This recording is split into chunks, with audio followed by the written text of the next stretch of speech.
All right, so today we're going to be looking at the question of how do you evaluate visualizations, and that's going to be something that we're going to be doing as part of the final project. And so we're just getting ready to start the final project, and we're going to be talking about that today. We'll be thinking about that as you design that.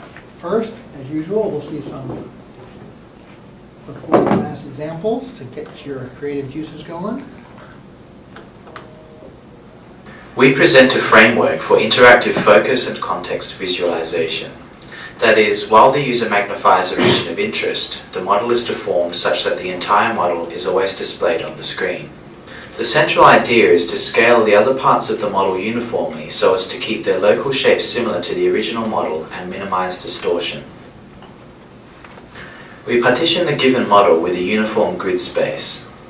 The cubes covering the model, shown in red here, are called the principal cubes, and the empty cubes, shown in green, are called trivial cubes. We design an optimization procedure that allows principal cubes to retain their aspect ratios while letting trivial cubes be squashed and squeezed to absorb the distortion. The deformed model is reconstructed by space interpolation. Since the deformation of trivial cubes has no influence on the input model, our system solves for only the principal cubes.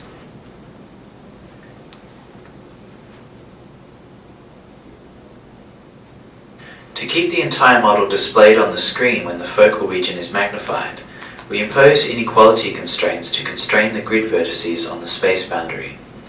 Without these constraints, the model would be expanded uniformly and go outside the global bounding space. By constraining the grid vertices on the space boundary whenever they are transformed outside the bounding space, we achieve focus and context visualization. Note that when the focal region is expanded, some regions are automatically reduced in size, but their local shapes remain mostly unchanged to minimize distortion. Here we show more examples to demonstrate our technique.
So here what they're doing is coming up with basically a metric to decide how important some part of the visualization is, right? And so they can do this based on curvature, they can do this based on motion, they can do this based on vortex identification, whatever it is. And they're saying this part of the video, this brighter red, right, is more important. These ones that are red and green are kind of medium importance, and these ones are low importance. So they've taken the rainbow color map and they've done kind of a saturation scale on it to show these are the important parts, these are the medium parts, these are the low parts. And this is to let you know which parts they're going to be using to drive the following visualizations. And so they've come up with basically a metric they can compute on their data set to say, okay, these are the ones that we care about.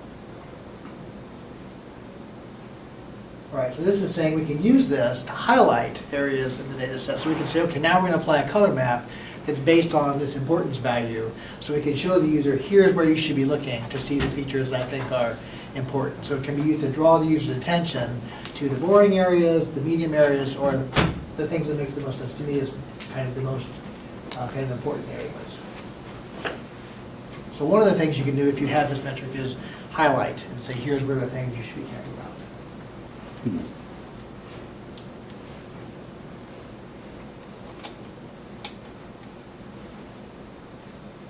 So in a presentation, if there are interesting areas in the data, not interesting areas in the data, you could use saturation change to kind of say, okay, here's where you should be looking in a way that draws attention naturally. The second thing you can do is say, well, I only have an hour before we have to turn the homework in. We have to render this whole thing. How are we going to pick which parts we render with more detail and which with less detail? So here we're going to take more rendering time on the parts that we care more about and maybe have more rendering artifacts in the areas that we didn't care as much about. So if you're doing volume rendering, you might change your kind of grid size to spend more of your time in the areas that are more important. I think a rainbow actually works pretty well in that one. A banded rainbow is not a bad thing. Yeah.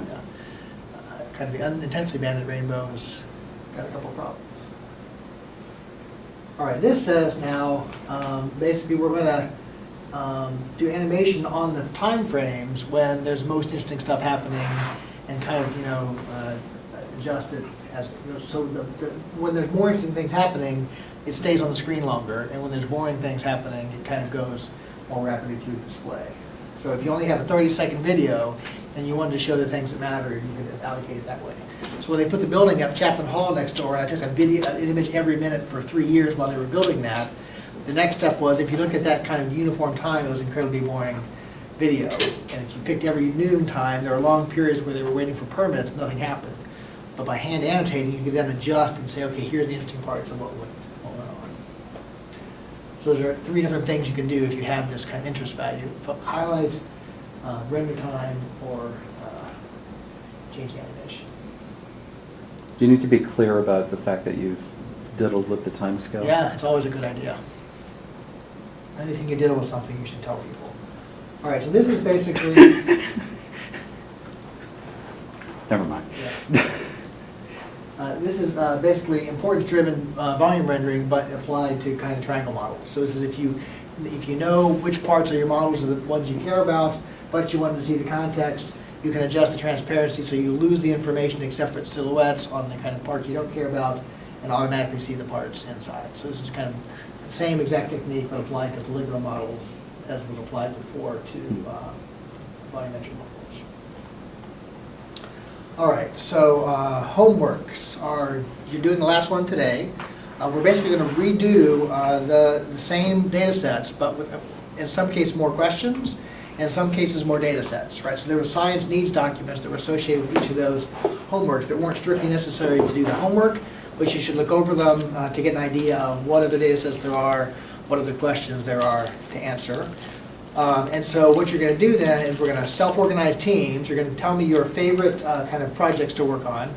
Once you form a team, you're going to then go and meet with the scientist and say, okay, now that you've seen the kind of first homework and the data set visualization you saw there, and we've seen this data set, so what additional data is there, what additional questions, what did you change your mind about, what new things did you want to learn from your data? So by tomorrow, you should send me an email saying, these are my favorite projects. Homework 1, homework 2, homework 4, and homework 5. Unfortunate numbering system, right? But that's what we have. If you kind of completely only want to do homework 1, and if you don't get that, you don't care, then just do 100 points on homework 1. If you don't care at all, you can just not send me an email, or you can send 25, 25, 25, 25. All right. So if you're a couple people in the class are actually both clients and working on a project, right? So you have a trade-off. You have to decide, do I want to be the client on my own team, right? The benefit is you do less stuff because you're only working about one problem. The deficit is you don't get the experience of interviewing a client and learning how to do that part of the task, and so you won't get as good a learning experience. And so I'm going to leave it up to you as adults, which one of those you think, and you can allocate your points appropriately. All right. And so then I should be able to give you the teams by the spring break. You won't be doing anything for spring break. And then in the Tuesday session following spring break, instead of doing a design exercise, we'll have class time so you can get together as a team and figure out what the plan is going forwards. Okay, so evaluation.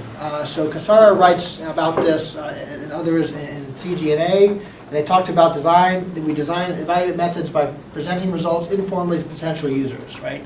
We show it to the user, does Mikey like it, right? So we're going to be doing this in the course. You're going to do a design, you're going to show it to the client, they're going to talk about did they like it or did they not like it. But we're also going to add a more formal task, but only for a single person, and the instructions talk about this. So this is somebody not in the group, but who will answer some question, and you need to know did they answer the question right. Right. So some data sets you can actually compute the answer, and you'll know if they got it right. For some, like the original data sets, you can't compute a right answer, so you're going to have to come up with another pseudo test that kind of matches similar to this, a Gaussian distribution of noise, blobby shapes, fruits, that similarly match what's going on, and then answer questions. You know the answer about that data set using the technique. Okay. This is not going to be a trivial effort. You should start thinking about that very early on, and it's going to be one of the early things you turn in is how you're going to evaluate the thing that you do so we can iterate on that plan. All right. So generally in visualization, how do we use evaluations? Kind of one way to do this is to kind of reuse existing designs, right? So if you want to draw a map of something, people have done maps for millennia. Let's go and see what the best cartography solutions are, apply those in our domain. If you're looking at different art practices, how do people use in art use color? How do they use pointillization? So a lot of techniques draw from art, right? How do they do transparency in art and reproduce that? Another approach is to hire somebody who is a visual designer and again leapfrog into best practices space, right? So someone who does visual design, they don't necessarily haven't taken courses on visual perception, but they've taken a lot of courses on what works and what doesn't work in design and can jump right into good solutions that way. This is something that they did a lot at Brown University, actually, when David Laidlaw teaches this course. There's design students and computer science students in the same class, and they do kind of visual designs on pencil on the sketch before they do the actual designs to do that. There's a particular subspecialty called visual interaction designer, which if you're building software with a user interface, you have the privilege of having one on your team do. Yep. It's special, yeah.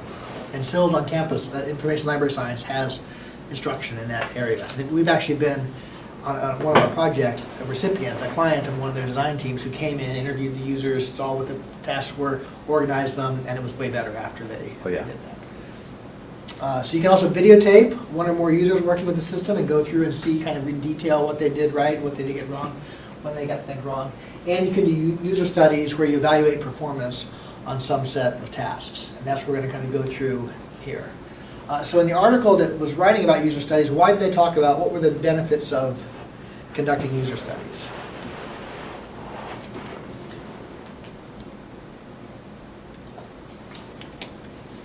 Who was actually not run so out of time that they actually read the readings for this time? All right, that's a good metric to know how much I assigned.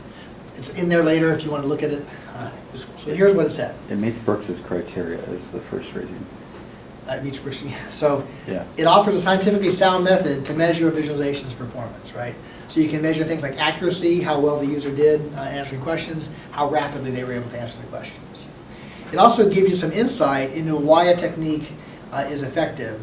You can vary conditions and parameters to see it worked here, it didn't work there, here's kind of what's going on with that. And you can ask users, what did you see that worked well and didn't.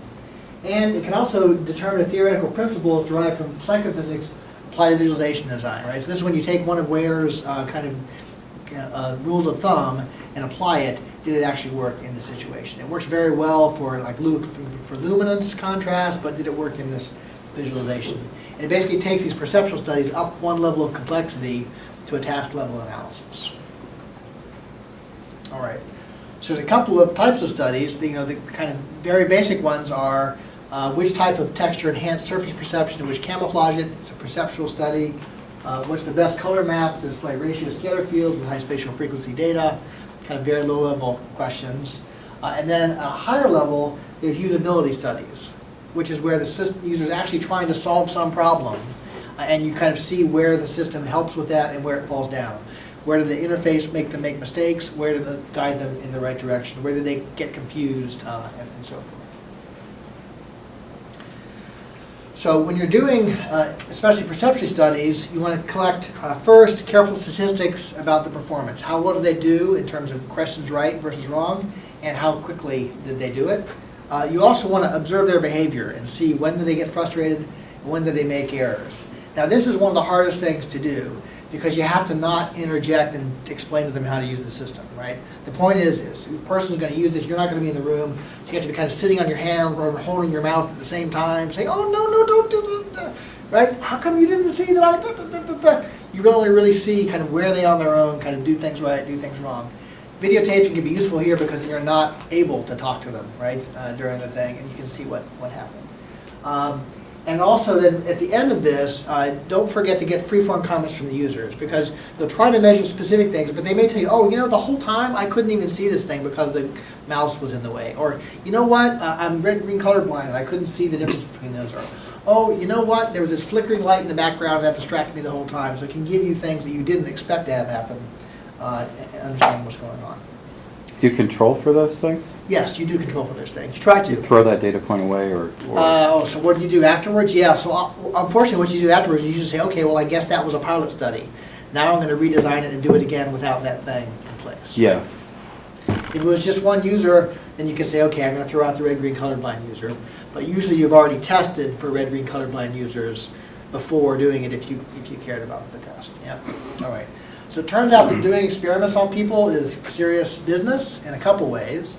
One is it's a big time commitment, right? So you have to plan the experiment. You can help seek help from a psychiatrist or a psychologist, or a book on how you design experiments. There's evaluating the results. You're going to need help from a statistician when you're planning it. You didn't want to take a pile of data, go to the statistician and say, okay, how do I get the answer from this? Because often the answer is, well, you didn't take the data quite right. Try again. Again, you can get books on how to do design experiments and get the expertise that way.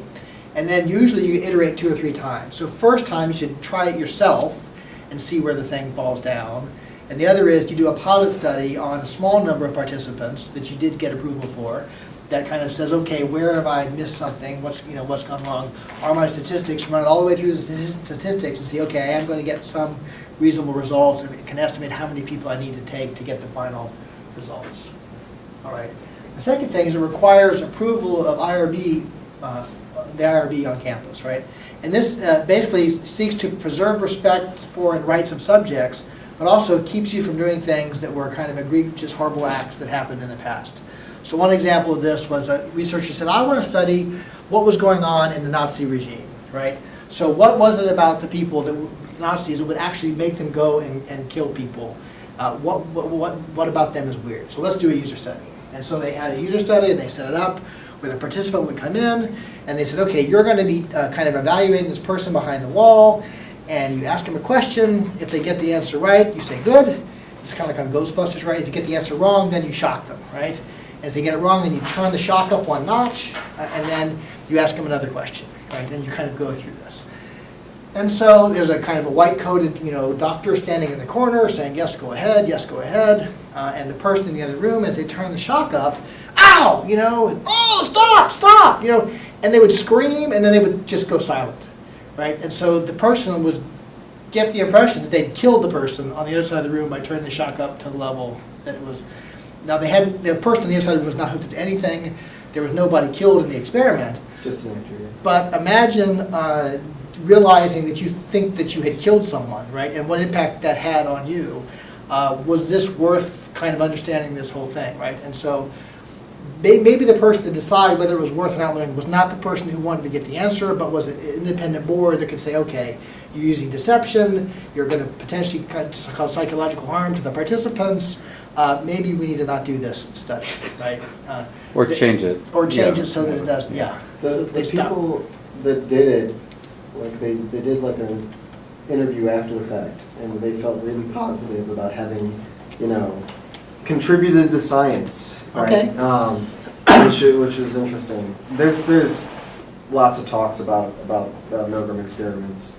Before they got the Stanley PTSD Milgram? treatment. Probably. Yeah. Obedience to Authority Yeah. studies? Yeah. The book is great. Oh yeah. It's horrifying. It is horrifying, but it's great reading. What's really interesting is when they changed the parameters a bit. like the ratios completely change. When they get them to take off the white lab coat, people stop continuing to shock them. Uh-huh. It's the perceived authority versus actual authority. And if they put a uniform on, that would help you. Yeah, right. All right. They also did studies on subpopulations to see what untreated syphilis would do to people. Tuskegee, yeah. Probably not something you wanted to have happen, right? And so the good news is none of the experiments that we would be talking about in the visualization are like that, right? Pretty much they get always kicked back by saying it's just like watching a movie. The risks are similar to a stereo 3D movie. You're answering questions. There's no deception involved, and so it's easy to get through the IRB. Nonetheless, every test needs to be evaluated by somebody else. All right. So the folks who have done these report that it's usually worth the effort. You get some real kind of hard data on the things that you're doing. All right, so we're going to go through here a couple of user studies and show kind of what decisions they made, what questions they asked, what results they got, to give you an idea of what it'll be like. Now again, we're not in this course going to be designing a user study to apply to a bunch of people, but we are going to design kind of a question to elicit an answer from one person that you know. So this is a single person, you're asking them answers, you're not doing a quantitative study, you're not going to publish the results, so it's not going to fall under an IRB, right? You still shouldn't do terrible things to people, but it doesn't happen to fall under that particular rubric of testing for this. All right, so there was a study done on vector fields, right? And so they did kind of 6 different vector field representations. And so this was the basically a regular grid pattern with arrows on it. A jittered grid, so it's randomly placed within each square on there so they don't line up in alias patterns. This was so this is basically a random placement of these kind of wedge-shaped objects, and the wedge-shaped objects get larger and smaller as the speed goes up and down. Line integral convolution, which is the noise pattern blurred by the flow. The oriented streamlines, this is the Turk and Banks, kind of head to tail and kind of larger and smaller and uniform spacing in space. And then this is basically a randomly placed version of this. So instead of optimizing the placement, you just put them wherever they land. Sorry, that's not true. This is on a regular grid. So this is optimized placement. This is place them on a regular grid. All right. So the first question was, where are the critical points, right? And so these are places where there's sources, where there's sinks, where there's saddles, where there's centers of rotation in the image, and you would then click, kind of where these things were and place a pointer on the image. Question 2 is, what type of critical point? Now here they had a problem because they wanted to mark a critical point and ask you what type it was, but they didn't want to obscure the critical point with the mark, right? So what they do is, they put a mark over here in the same place as the critical point is over here and ask you what type that is, right? Now they have to make sure that the density of critical points is not so high that you get confused about which those is. So when they generate these data sets, they basically, to avoid biasing, they'll generate a data set, see if it passes their criterion. If it doesn't, throw it out, generate a new data set, make sure the critical points weren't too close to each other, make sure they weren't too close to the edges, whatever the criteria. And then you would basically pick down here, here's the type of the critical point using one of the buttons on either of the sides. The third was, if you started a flow from the center of this ring, where on the outside of this ring would it exit, right? And so if you dropped a particle here, it would kind of flow down here and kind of click where it would exit the ring. All right. And so then they kind of said which was best, right, in terms of time and in terms of error. And so it turns out that if you kind of look at the 6 different methods, they're graphed here by time and error across the different tests. And the answer is it depends, right? So there's no single one that's best around all tests. And this is something we've learned in the class already, is that what you're trying to do decides what you should be doing.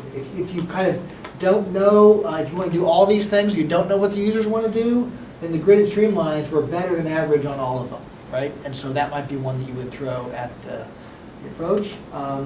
So that but the best one here was the kind of oriented streamlines, the Turk and Banks for this particular one. So they calculate the average across all of those different methods. Is that how they get the Z-score?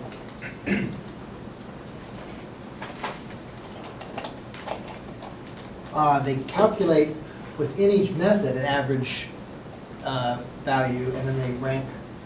Right, so these score is right. It's comparing kind of how much better one method was than another. So it looks at both the values and the standard deviations of the methods to see kind of how different they. The mean is computed across all methods, right? Otherwise it wouldn't make sense.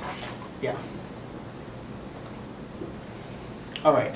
So they did. So one question that they asked is: do experts do better or worse, or non-experts in kind of understanding flow visualization? Because you could imagine that you want one design for novice users, one design for experts. And the answer was no. They were essentially the same. The time was a little bit slower for experts, but the error bars are overlapping highly for these two groups. So there's no significant difference between that. So brief training was enough to bring people up to kind of usable level. The variance was a lot bigger though. Yeah. The interesting thing to note is that the basically advection was always pretty good, right? So you're always better than about 5 degrees on any of these methods at knowing kind of where from the center here. So this is 2 lines showing you what that 5-degree error is. And so it's maybe a couple pixels. It's very, people are always very good with all these methods. So these 2 were significantly better, but they weren't a ton better. Right? So this is an interesting question that comes up in user studies. People talk about significantly better, and you have to be careful about that word. Because sometimes they'll mean it's statistically significantly better, which means the error bars don't overlap. And sometimes they mean significantly better is a lot better, right? So this is statistically significantly better, but not a lot better in some cases. Although this is, a factor of 2. So that's pretty good. But still, it's not a lot better in terms of kind of how good it was, because everything was pretty good. So one of the things you watch out for in these user studies are ceiling effects and floor effects, right? So this is kind of a floor effect, where it was such an easy test that everything pretty much did well at the test. And a ceiling is where it's such a hard test that pretty much nothing could do the test. And this is where you a lot of times get a pilot study, because you'll try it out with some parameters for difficulty, and everybody will succeed. Okay, well, let's change the range here. And then you'll get into a place where you can actually discriminate between these different things. Well, another question with this is, like, does it matter if it's 5 degrees of error? Right, that's another I mean, useful is thing. is 10 okay? Is 20 okay? Yep, well, so this is another benefit Do of we using know? a user study we'll talk about later is, now you can tell the scientist, okay, this technique, if you use it, you'll typically be off by this much. Do you care? And some will say, no, that's perfectly great, that's awesome, right? So if I work with biologists, they're like, a factor of 2 is awesome, right? If you work with physicists, it's like, no, 5% is pretty good, right? So it depends on the domain, it depends on how much they care about this particular answer. But, for example, the time data on the homework that we're doing now, it's like, okay, if we got it within 10,000, years, we'd be doing, pretty good. But that should give a quantitative answer to the scientist and say, okay, do you care? If they say, well, it has to be better than 3 degrees, you'll say, okay, we're using this, right? And if they say, well, it can be within 10 degrees, then we can say, okay, then we don't care Anything you want. for this one. Yeah. And so if they have another question, you might use a different design that did better at that question, not too bad at this one. All right, sometimes you get things that are not significantly better, but they're significantly faster, right? And so it can actually be a benefit to say, okay, I can do this task faster, and the scientist can kind of do just as well, and doesn't take as long to do it. All right. Do you so go in with objectives for those metrics? Do we go in with objectives? I mean, let's say that, well, if you had a specification, like I need a visualization system where the person has less than 5% error and can answer the question in less than 5 seconds, right? Well, all of those, except for maybe the grid, meet that requirement, right? So they're all fine. In other words, Yes, do you care if it's 2.5 versus 5? Is 5, maybe 10 seconds is, maybe Yeah. right now it takes 3 hours to figure it out, and so Yeah. any number, small number of seconds is So fine. normally, when user studies are done, is to say which of these methods is better and how much better. It's not to say do all of them meet some criteria. Once you have this, you can do exactly that thing. So if we've done user studies of all visualization techniques, we'd be done, right? We wouldn't have this. The class would be more like, okay, look it up on the table, see if it meets your metric, and go, right? So at some point, 15 years from now, if the field continues down this path, we'll be there, right? I mean, the answer could be like, which one is the least unpleasant to look at? I mean, because Oh, so the- you're saying we because can the- pick other metrics? No, I'm saying that if you don't have some criteria, like you need to be able to very accurately identify this. If it's just they're all, pick the one you like. Yeah, so if you remember, I talked about having goals. and then specific tasks for those. And so these are trying to be kind of domain-independent tasks that it answers well. And so if you're answering the scientist's goal, well, which task did they have to do that goal will tell you which of these they had to do and how well. That's a space you walk around, but it's not usually a space you're walking around when you're designing a user study. It could be a space you're walking around and say, I've got a system here, a visualization system for this task, and I want to know, does it do well enough, right? So the higher level ones are more that kind of a question. Is this good enough for their needs? But these are more at the perceptual levels of which of the tasks these can do well and how fast. All right, so this is kind of putting this in the context of the questions that we asked in the vector field visualization, right? So we had kind of particles, we had lines, we had glyphs, we had surfaces, and we had color, right? So we had kind of a broad range of those. Well, this technique is, and we had texture. This basically does, one texture and 5 different instances of glyphs, right, in this user study. So it's kind of a narrow band of the available techniques. We had several different questions you can ask, right? And they basically ask a subset of the questions, right? And so why didn't they use all these techniques and all these questions? Because it turns out to be kind of exponential in the number of techniques and questions, how many people you need to answer these questions. So user studies tend to be kind of, scaled down in terms of all the possible questions and all the possible techniques so that they can get good error bounds on the data sets that they're doing and not take an infinite amount of time to do this. So, one of my dreams, if there were 2 of me, the second me would be working on an online web-based mechanical turf visualization tester where people would submit in VTK their visualization method, and people would have submitted data sets and questions, and it would just run them and say, okay, how well can you do on, does this one do on this question? How well does this one do on this question? And we'd be filling out this whole table. And then whenever you went to the Viz conference, you'd be expected to, you could get maybe a $30 discount if you went and did 100 trials on this thing, and so we would start to fill this table up in a reasonable way. But there's only one of me, so we don't have that. All right. So again, in this class, there's going to be one part that is formal, and so it's basically you're going to pick one of the primary goals of the scientists. They're going to give you like 5 questions, maybe 4 or 5 questions.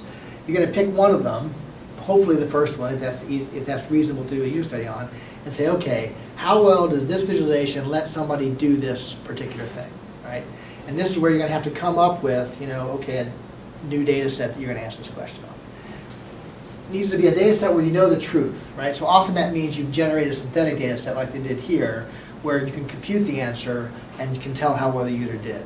If it's a thing where you don't know the answer in the data and they give you an answer, you have no way of telling was it the right answer.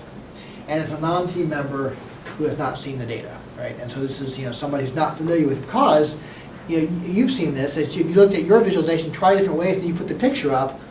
Well, you know the answer, but then if you look later at the picture, like, wow, I can't actually see the answer in that picture, but I knew it because from different viewpoints or for different ways I've looked at it, I knew that the answer was there. So this is somebody who's not seen the data, and so they're cannot have that benefit of doing that. Then there's going to be informal client feedback, and the best thing you can get is kind of what new things does the client learn by looking at the data, right? Before I looked at it with the visualization, I didn't know this. Now I look at this, I learned this new fact. And that'll be useful as you put a publication together for a case study. Okay, this was things that were learned. How is it better or worse than existing tools? And just how they like it, right? And so you'll always have a smiling picture of your client in there pointing at it and how much they love the visualization, hopefully. All right. So a second user study. So this was the data-driven spheres study. We saw kind of the results of this study in a lecture on multivariate visualization. We're going to walk through the kind of design choices in that study here. And so the question is, how well does it work? And so then you say, how well does it work at what? And how well does it work compared to what, right? So often you have to kind of come up with other things to compare it against. So more specifically, at identifying relationships and extracting values, and compared to other glyph-based technique. And we saw that from last time. So what kind of relationships are you looking for? And so linear relationships, overlap intersection relationship, multivariate experiment ones, ended up looking at linear relationships. In other words, this one is just a scaled multiple of the other ones, and that was the one that was picked. So the data, real or fake, right? So here, the real goal of the scientist is to discover these relationships, and so you can't use that data as your user study because you don't know the answer, right? So you have to come up with some kind of synthetic data. But you don't want synthetic data that's just like really tuned for performance of your technique. You want something similar to what the user has so that you can say, okay, it's going to work on their data reasonably well. Okay, so the data, looking at it, was basically controlled data that resembled the original data, and he ended up using these 3D randomly oriented Gaussian splats, right? And so these ellipsoids that were kind of brighter in the middle, darker around the outside, oriented randomly in space, about the same size as a third of the tumor, right? And so they basically looked at a 15 by 15 by 15 grid, because that's the size of the data that they got for the MR spec data, and features in there that are about the same size as the features that you would see in the real data. And they compared the super quadrant glyphs. It was kind of the most recently. What you always do is you want to find the best next technique that you would use, right? Or the best 2 or 3 techniques that are in the literature, and say, okay, this is the one I'd use. If I didn't have this technique, how well does this compare to that one? You don't want to pick the worst one, right? You want to pick the one that's the most applicable. There basically were 4 parameters, and they picked 2 roundnesses, thickness, and color. As I mentioned the last time I talked about this a little bit, the question is, how do you do a legend, right? So these are 3D glyphs that vary in size over space and vary in shape over space. And so how do you do that? 2D legend for a 3D perspective stereo thing, a little challenging to think about, right? So he basically did a 3D glyph, and in parameter space, here's a problem. For the super quadrant glyphs, there's a 4-dimensional parameter space. How do you put the legend as a 4-dimensional legend on your screen? I mean, you can't. So he ended up basically saying, okay, well, we're going to pick the middle range for all 4 values, and then vary the whole range of one of them, right? And so you basically have 4 1D slices through parameter space, with 3 of them held constant at the average value, and the 4th one varying. This was kind of the best you could do to give this display. All right. And so here we kind of asked, we saw this before, where we've got the 4 different values over here, and here there's the different sizes. All right. So another thing, you kind of get a variation on participants. People who've grown up doing video games, people don't use the computer much. How do you kind of deal with this variation? And so he ended up not using a mouse or a keyboard. Basically used a space bar to let it rotate the camera view, space bar again, and there was a keypad. You would push the number from 1 to 9 to say how well, say what size they were. As you asked before, you control the environment, right? So you put them in a room that doesn't have sound going. You turn off the lights so it's kind of consistent brightness. You set the monitor brightness at the same level every time so you don't get variation due to that. And they used 3D stereo glasses. Well, it turns out that people's eyes are not the same distance apart with each other, right? So if you go to the eye doctor and you're getting fitted with glasses, they put this weird thing on your face and they look back and forth. This measures your interpupillary distance, right? And so that's how they set this kind of focus point for your glasses. Well, then you also set the kind of IPD for the stereo display system to match your IPD. Otherwise, if you're like I am and have narrow eyes and you kind of look at one student for large people, then things look bigger, right? Because your eyes aren't, and kind of vice versa. It goes very badly wrong. Yep. All right. And so then the question is, how do we get the user to tell us what we want them to know? And what do we want to know? So this was kind of, this location in space, I want to know what the value is. Well, how do I tell them what location in space? You could use a dot, right? But they might not see it in there. You could use a sphere, but spheres are what we're using for the display. You can use a cube, and it might include, so we ended up using a wireframe cube, right? And so that worked pretty well. It was a very different glyph than the rest of the things that were in there, and it didn't include very well. He used white. Unfortunately, white is in the range of the color map for one of these displays, and so it was probably a bad choice. And then this is something you learned afterwards when he asked the users, because he would say, what's the value in the center of the cube? And they were like, the average value of the things around the cube, the value of the closest glyph to the center of the cube, the interpolated value that I tried to, so in other words, just saying what's the value in the center of the cube wasn't a well-formed enough question for every user, right? On the other hand, if you try to give some complicated equation to the users, sometimes they're like, what the heck are you talking about with this equation? So you need to come up with a very clear but jargon-free way to describe what it is you're trying to learn. All right, and so here was basically, you would say, okay, tell me what the value of, so this here is the glyphs in 3D, Right, so these go along the back side of the box and in stereo, and then if you rotate, they rotate with the box. And then the glyphs were, again, here, kind of along the back side. So we would ask, what's the value of, one of the four quantities here? And here was an example of 0, and here's an example of 1, and kind of, so you would basically pick which is the right answer for this particular location. And you would pick randomly from one of the four different things that are in there. All right, so one question that you're always going to get is, do I want to do a between subjects design or a within subjects design? So a between subject design basically says I want to compare the absolute performance of different people between conditions, right? So person A does case 1, 2, and 3, person B does 4, 5, and 6, and I want to see how they do kind of on each of these tasks. So each person does one kind of set of things. Within subject is I want to see different partitions between conditions, right? Kind of how much better am I, the same person, at one of these than the other, right? And so how do you pick this? So one problem is there's variability between subjects. So if you pick a kind of between subject design, then one person may do better not because the technique was better, but because they were better at answering a particular question. So there's confusion there, especially expert versus non-experts.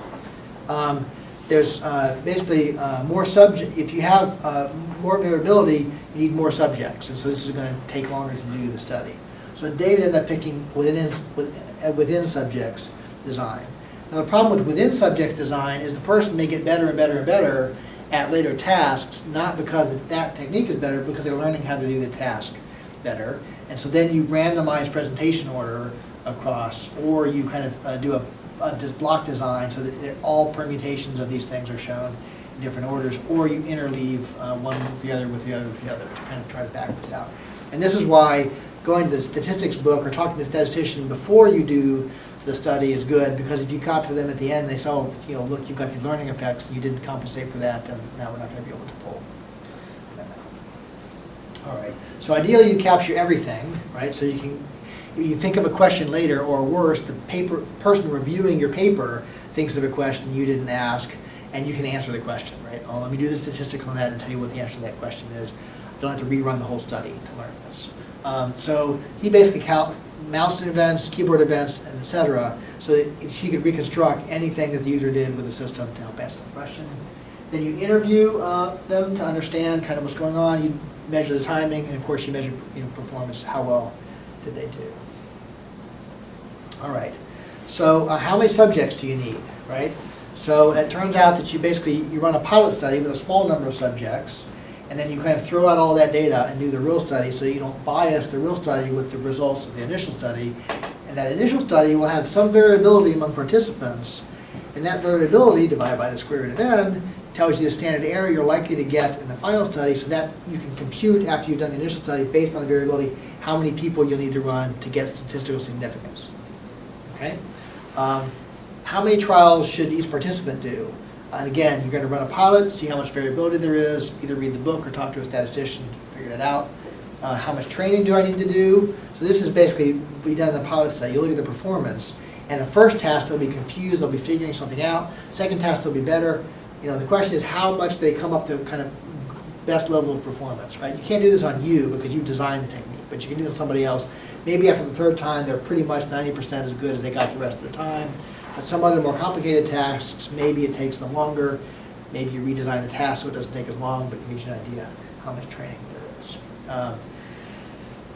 So how much, what age range do you sample? Well, usually on the college campuses, all of the statistics on people are done on college campuses, and so it's kind of young men and women of a certain age, and it's not a good normal representative sample. How much compensation do you give people? How much help do you give people, right? Usually you don't want to give help because you don't want to be a biasing factor in the study because you know the outcome that you would like to have. What do you do with outliers, right? So this is a question you asked earlier, is what happens when somebody does something completely wrong, and then you kind of have to figure out, well, why is it that they did something completely wrong? Oh, it turns out that they are basically legally blind, and so they couldn't see anything that I was doing, so I'm justified in throwing them out. But if it's they did really, really, really well, and I can't explain why, you have a hard time throwing that out, right? The reviewers are going to say, well... Well, it may be an interesting data point. Right. So Outliers are often where the interesting Right. stuff is. And so, that's where you need to spend a lot of attention. How do you know it applies this to my real data, right? So this is kind of, you'll get this from the reviewers, okay, this is great on your synthetic data, but how does this apply to the real data? Well, I've tried to lay it out and spatially distribute it the same way, and I've tried to have kind of, the same kind of questions they would ask. And then I help out on those statistics, so basically, on campus here is the Odom Institute, and so you go over there, you knock on the door, and you say, help, I'm gonna do a user study, how do I do this? And they've got people there who will help you kind of walk through this. Or you go get one of the 2 or 3 good books on here's how you do a user study design, and it walks you through the statistics you're gonna need to do.